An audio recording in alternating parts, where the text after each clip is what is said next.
sekarang ni masalah hipokrasi politik ini, DAP dia susuk bawah meja. Kan? Dan semua orang kena faham bahawa undi Barisan Nasional hari ini, undi bekas Panglima Angkatan Tentera ini merupakan pengukuhan kuasa dan endorsement kepada apa yang sedang berlaku dan dilakukan oleh DAP. Saya nak mengambil sikap begini. Semalam saya berjumpa dengan sekumpulan yang menggelar diri mereka penyokong Najib Razak. Di sini ada kumpulan penyokong Najib Razak. Mereka jumpa dan akhirnya saya menyatakan sangat jelas, saya cakap dia begini, DAP sebenarnya tak ada masalah dengan rasuah. DAP tak ada masalah sebenarnya dengan UMNO pun.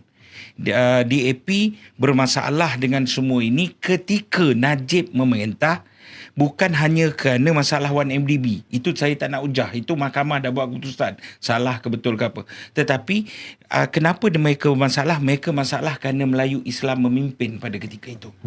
Kenapa saya cakap itu? Dia ada masalah dengan rasuah, tak ada masalah. 47 kes prima facie dalam mahkamah. Yang akhirnya dia ambil, dia cuci, dia buh klorok, bersih. Jadi mana kamu tak ada masalah dengan rasuah. Kamu ada masalah dengan UMNO, kamu tak ada masalah dengan UMNO. Tapi kamu ada masalah apa pada ketika itu kerana Melayu memimpin. Sekarang saling berpelukan dengan UMNO apabila Zahid berjaya menjadikan UMNO itu kuda tunggangan terbaik DAP.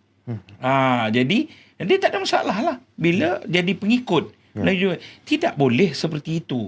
Resamnya kestabilan negara ini selama ini dengan pengukuhan kontrak sosial yang ada ialah apabila majoritinya orang Melayu. Jadi Melayu itu kena memimpin, Melayu itu kena dapat hak dia. Suka atau tak suka, apabila kita membaca semula, kita tak boleh menghukum sejarah. Tapi kita perlu mengambil sempadan daripada sejarah dan mengambil yang apa yang kita perlu belajar. 13 Mei, antara punca berlaku 13 Mei apabila majoriti dalam sesebuah negara tidak dapat share cake ekonomi dengan sempurna. Maka berlakulah pergeseran dan berlakulah perlawanan. Kerana itu ubat yang dibawa oleh bapa perpaduan negara almarhum Tun Razak pada ketika itu ialah membawa dasar ekonomi baru. Akhirnya penyelarasan semua dibuat balik. Kita bina negara ini bersama, kan? Dan semalam juga saya sempat duduk dengan dialog dengan sekumpulan peniaga Cina di Pekan Cukai. Mereka tak ada masalah. Orang Cina ni bukan nak negara ini, kan? Yang sebenarnya ada sekumpulan orang Cina yang membawa DAP lah, yang membawa sentimen perkauman sehingga orang Cina ini dilihat sangat nak benda itu. Tak, orang Cina tak nak jadi Melayu. Orang Cina faham bahawa mereka dan kita sedang berkongsi membina sebuah negara, dan akhirnya mereka merasakan sekarang kerajaan tak boleh lah sebab ekonomi Anwar tipu, semua tipu sama kita.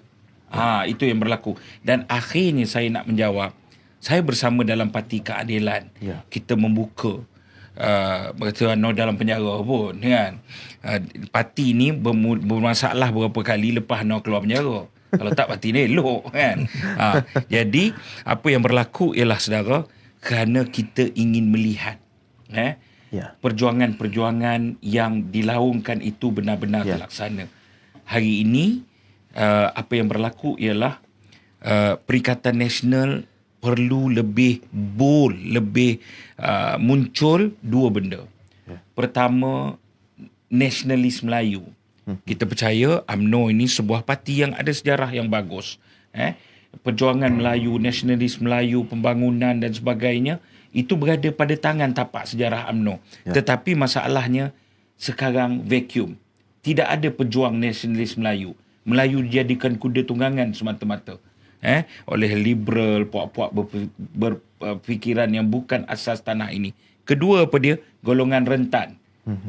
Ini yang kita perjuang dulu. Itu pun tak ada perjuang. Golongan nelayan, orang susah, pekerja kilang.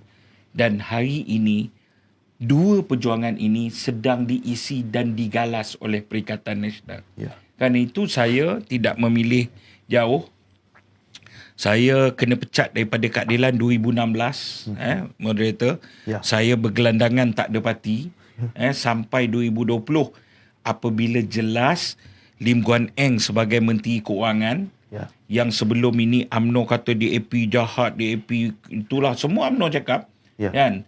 Tapi kita tak percaya. Kita kata tak apa, mari kita berkawan dulu dengan orang tu. Tapi setelah kita berkawan, terserlah wajahnya, dan 2016, 2020, apabila kerajaan itu betul-betul nak mufarakah dan mengasingkan diri dan membina sebuah kerajaan Bumi Putera Islam yang betul, Perikatan Nasional, saya bersama, ketika dah terserlah wajah sebenarnya, UMNO yang selama ini kata, dia ni hantu, kita tak percaya. Ya. Jadi bila kita dekat, sah hantu dia ni. Kan? Ini analogi lah kan. Sah hantu dia ni. Bila betul kita mengiyakan cakap UMNO tu, betul lah UMNO selama ni kau cakap betul lah. Kita keluar dan tak berkawan dengan hantu tu. Dia yang berpuluh tahun mengakui benda tu, dia pergi peluk hantu tu pula. Tak faham saya. Ya.